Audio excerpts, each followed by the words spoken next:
Let's talk about the circle of expectations.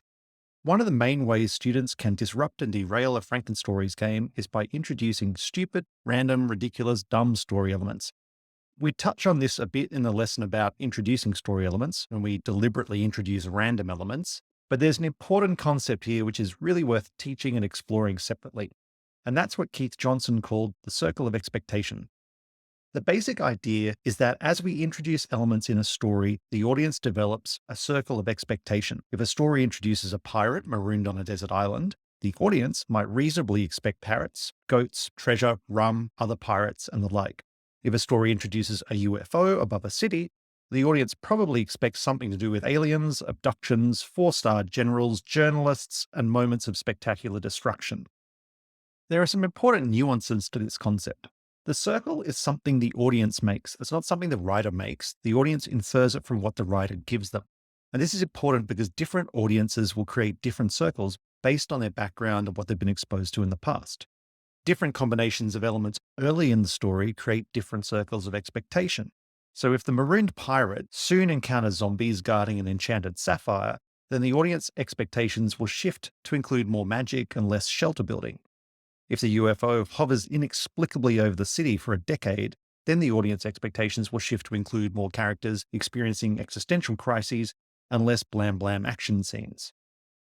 However, the circle tends to shrink and harden as a story goes on. At the beginning of a story, there's a window of time where the audience expects the key features of the world to be introduced and defined, and they will accept all sorts of elements as part of that process and adjust their circle of expectation accordingly. In the middle of a story, the audience expect to see new elements enter the story and be combined in interesting ways with other elements, and they expect any new elements to come from inside that circle. Towards the end, the audience expects the story to be using up existing elements. And finally, the audience notices when you break the circle. The audience will feel a jolt if we introduce an element from outside their circle of expectations. Early in a story, that jolt can create interest and surprise as the audience updates their circle. And this is really important. Stories that absolutely meet every expectation become boring. Being unexpected in the right way at the right time is good, and introducing unexpected elements early in a story is good. But in the middle of a story, it tends to create irritation or confusion as the audience doubts the internal logic of the story. And if a break happens late in the story, audiences can get genuinely angry if they feel betrayed. If you reflect on your own experience reading or watching or listening to stories, you can probably remember moments like that. Okay, so that's all the theory. Why would we teach this? What's the point? The basic issue here is coherence. Writing a story or any complex text begins with choosing a coherent set of elements to work with, but that's harder than it sounds. The circle of expectations is a nice, neutral, semi-objective way to describe and discuss what's happening and help students analyze their own work and the work of others. It also helps balance power a little bit. Like, teacher expectations about what is in the circle can be different to students, and from a student point of view, that can feel a little arbitrary. This model gives you a framework for sort of negotiating reasonableness. So how would we teach it? We're going to suggest a few activities. First step is a simple orientation activity you could do on a whiteboard. So you put up one possible story element and ask students what they would expect to find in a story with that element. For example, let's say you put down a vampire. Then students might say things like coffin, bats, castle, stalking, blood, immortality, school, werewolves, depending on their exposure to the genre. If you put up wilderness, students might say survival, plane crash, holiday, camping, bears, moose, wolves, mountains. And you can even take an element from one list, fork it, and start a new circle. Like if we took castle from vampire and start over, then students might say knights, wizards, royalty, siege, Disney, tourists. From there, you can get some discussion questions. Does everyone have the same associations? They probably won't. Does everyone agree that these elements could reasonably be in the story?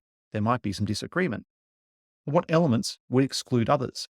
For instance, if the castle had tourists, would that bump siege out of the circle, or is there a way you could justify that?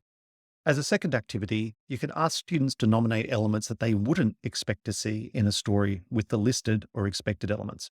For example, if you had a vampire, students might not expect to see dingoes, surfboard, hot chips, weather report, football.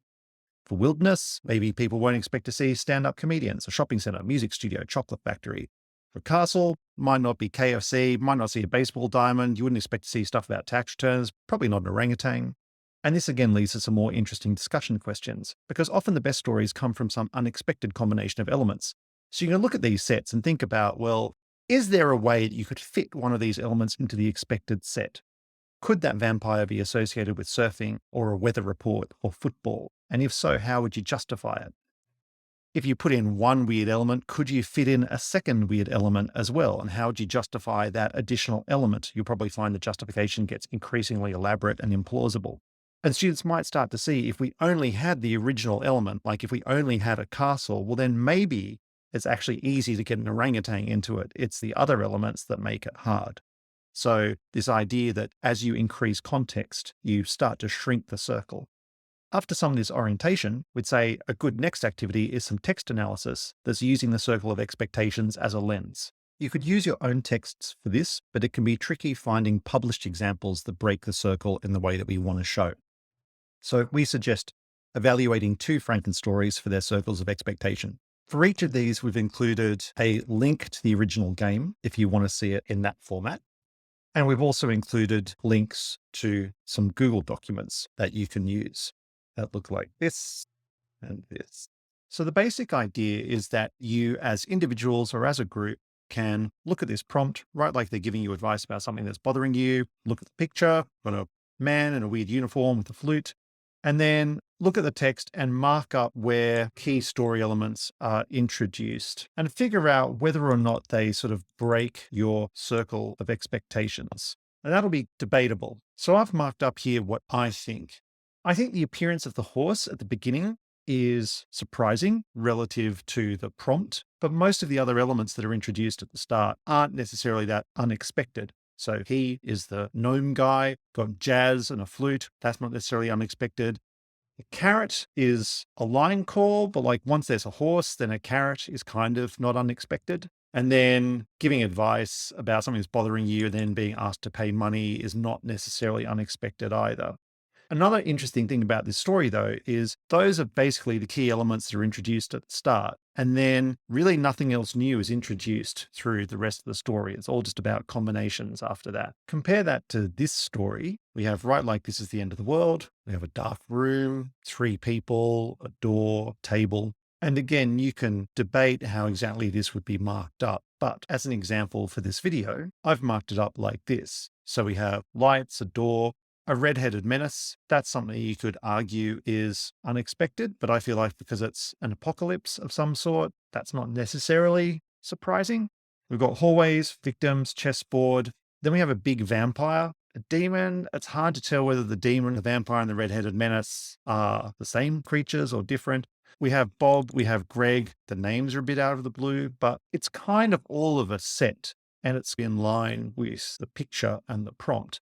Where things go off the rail is when Quandale Dingle, who's a meme character that you can look up if you want, appears out of nowhere and kills the demon, and then Shrek appears out of nowhere as well. So those are the ones that really break the circle now. And they would have honestly broken the circle if they'd started early too. It's just that maybe if they'd been introduced in round 1, maybe there would be a way to justify and bring them into the story and make sense of it all and play it out so that it felt satisfying at the end. From that, you can have some interesting discussion about what you find. So, what are the effects of staying in the circle as an audience? Generally speaking, the story feels more coherent, more satisfying. What's the effect of breaking the circle? Feels random, can be funny, ultimately kind of pointless if it's done in the wrong way. So, developing some sensitivity to that is really useful. Students will want to push back at some point and insist that breaking the circle is funny and the better option. And they're not alone in that. Keith Johnstone, in writing about theatre sports and impro in general, talks a lot about the difficulties of getting decent suggestions from audiences and the perils of performers trying to get cheap laughs by doing exactly this, by breaking the circle of expectations, trying to be clever, ultimately just being kind of silly and pointless, and maybe getting easy laughs, but not really doing the story a good service. So it's a real issue, and it's one that's worth talking about and exploring in this form. And the final step is to play some games and deliberately experiment with the circle. So we've suggested 3 game formats. The first is breaking the circle, because everyone likes to break the rules to start with. So essentially you establish a coherent platform and then every round introduce something that's completely outside of the circle of expectations set by the story so far. And then you just ask the group how they felt while playing and how they feel about the story as a whole. The second version is to stay in the circle. So set up a platform and keep moving the story forward. And you as a teacher can use approval mode to reject any replies that are too random and try and keep people focused on what's actually legitimately within that circle. The point of this is really the discussion around it and evaluating what's in, what's out.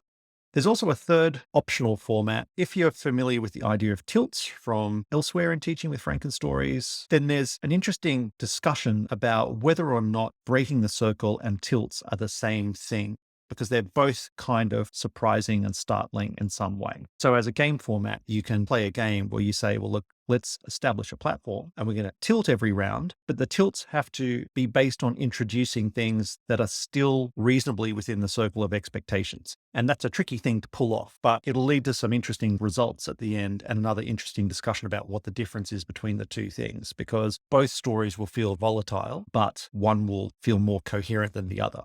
And we've got examples of two of these games. You don't need one where you stay in a circle because that's just what a normal story looks like. But Coal Story Bro is one where it breaks the circle every round. And so we go from people filling up wheelbarrows with coal to a coal statue of Tom Holland to a water factory that's burned down and everyone turns to mermaids to an all-seeing orb to some weird WikiLeaks style thing. In contrast, if only we had stayed on shore and eaten each other, tilts every round. So we have some washed up sailors, some whales that appear, everyone being dragged into the water from a harpoon. We have sharks, and then we have everyone basically being left to drown. So each of those is a tilt, but it stays within a coherent circle of expectations the whole way. From all of that, you should have been able to establish an awareness at this idea of a circle of expectations, a sense of how it evolves through a story and how it's created and how it's kind of definable, but also dynamic at the same time. And finally, a practical feeling for what happens when you introduce elements that are in or out of the circle and what the effect is on a story.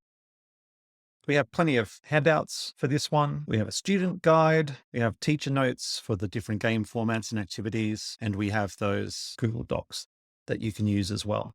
Ultimately, you can leverage this understanding in subsequent games and other writing activities because it gives a good framework for explaining why some responses are disruptive and break the story and not in a good way, and why others are pleasing and satisfying. And this is ultimately all part of helping students learn to create globally coherent texts.